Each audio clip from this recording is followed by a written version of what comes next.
Alright, here's some quick facts in El Salvador. It is the smallest but most densely populated country in Central America. It's about the size of Massachusetts. Central America includes Guatemala, Honduras, El Salvador, Nicaragua, and Costa Rica. The capital city is San Salvador, and that's where Danielle is from.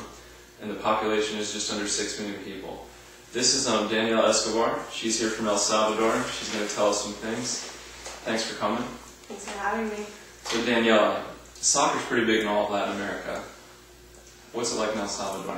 I think the rivalries are pretty strong, and people tend to get into fights. They're a lot more passionate about their team and do crazy bets, and they can get in fights. A little bit more intense than the football game we took you to? Yes, a lot more intense than that.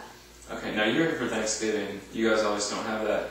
But what is your holiday season like, Christmas and New Year's? Christmas and New Year's are very similar. The difference between Christmas here in El Salvador is that we only celebrate Christmas Eve.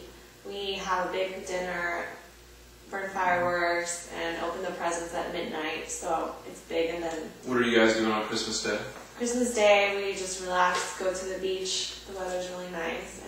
And how about New Year's? New Year's, there's even more fireworks around midnight, and a lot of dancing and just party. So pretty similar celebrations there, I guess? They're similar, yeah.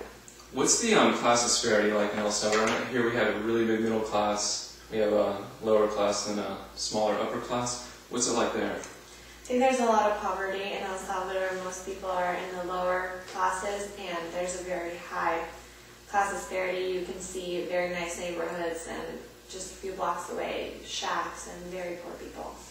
Okay. Here we have fall, winter, spring, and summer. What seasons do you have in El Salvador? We only have 2 seasons, the rainy season and the dry season. The rainy season starts in around May and ends around in October, and then the other one's the dry season. And the temperature is a little bit lower during dry season? They're nicer and a little bit lower, and during the rainy season it's really, really hot, and then it rains during the afternoons or nights. Okay. Now you speak Spanish, English, German, and some Italian. Mm-hmm. Is it typical for people from El Salvador to be speaking that many languages? I think most people that have the opportunity to go to school tend to speak 2 languages, at least English and Spanish. But I had the opportunity to learn more in a different school. What is the Catholic Church influence like in El Salvador? I think historically El Salvador was mainly Catholic, and it was a lot of influence, even more than the government. I think like social rules and the role it played in families. And what would be an example of that? I think it's still like divorce, it's still a taboo, or living with someone before getting married. I think marriage is a big deal in the church still. What is the relationship like between the U.S. and El Salvador? We have a good relationship with the United States. We have certainly a lot of influence, pop culture, movies, and food chains. You can see it everywhere. What is the relationship like between all the countries there? Do they kind of get along and travel around like Europe, or is it different? We've had a lot of wars in the past, and not even that far in the past. So the relationships are not that great, and along the borders it is very dangerous, so people tend to stay in their own country. Now you mentioned war. You grew up during the Civil War in El Salvador. Can you tell us about that? I did. It started, I think, at the beginning of the 80s. I was born in 87.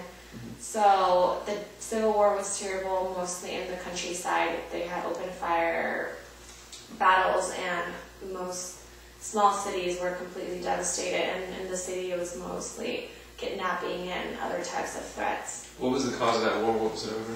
It was right around the Cold War, so it was communism and democracy. And you guys are democracy now, right? Yeah, we are. Democracy won. What kind of crime rates do you guys have there? We have very high crime rates. I think that's very known everywhere, but it's sad and scary to see how much control their gangs have over the people. They threaten people by lighting whole buses on fire.